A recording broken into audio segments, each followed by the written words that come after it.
Washka, yes, one, skidding me, joking. Skidding me, Washka, heke, joking, Yaname, Swan, if Kaitambo, Amorira, Namotri, Kapata. Izbikocho Kejami, Iñujetso, Yeua. Hola amigos, bienvenidos a un video más de su canal cultural, Tznichawak.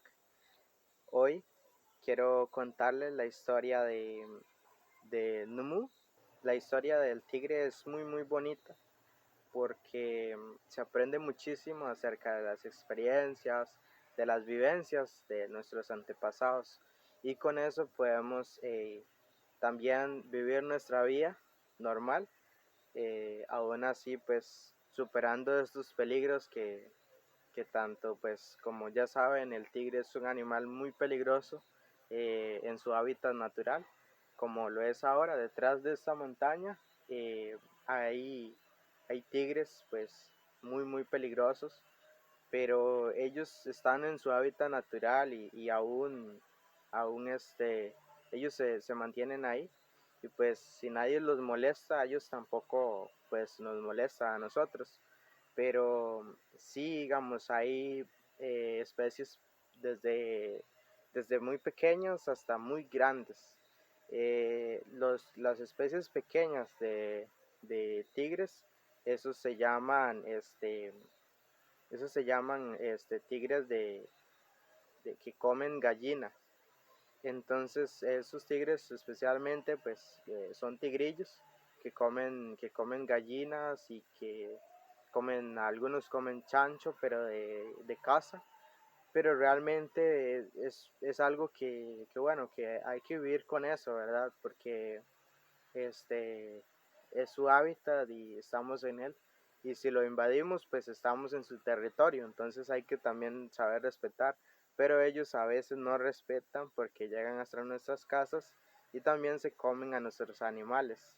Entonces, en parte, pues es algo que se vive diariamente, pero aún así nuestros antepasados supieron convivir con la naturaleza y así es como aprendimos nosotros y así es como estamos viviendo nosotros. Entonces, pues realmente siempre, cada día es un momento de aprendizaje independientemente de los peligros que nos enfrentemos o en los peligros que estemos. Ya hemos tenido muchas experiencias a lo largo de nuestra edad y cuando estábamos pequeños siempre aprendemos hasta que llegamos a grande y seguimos aprendiendo porque nunca dejamos de aprender.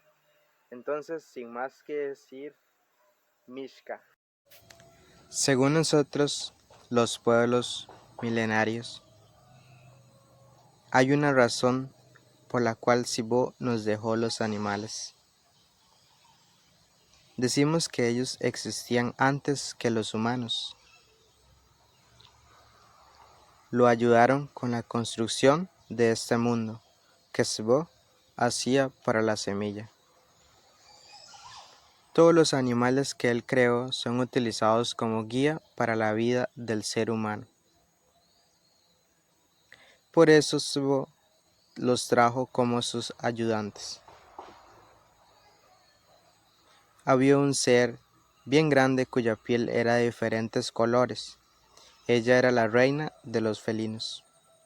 Sibó vio que cuando los felinos van de cacería, siempre caminan unos detrás de otros. Así es como cazan.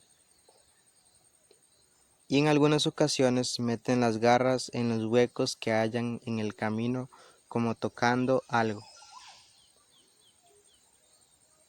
También acostumbran a consumir todo lo que encuentran.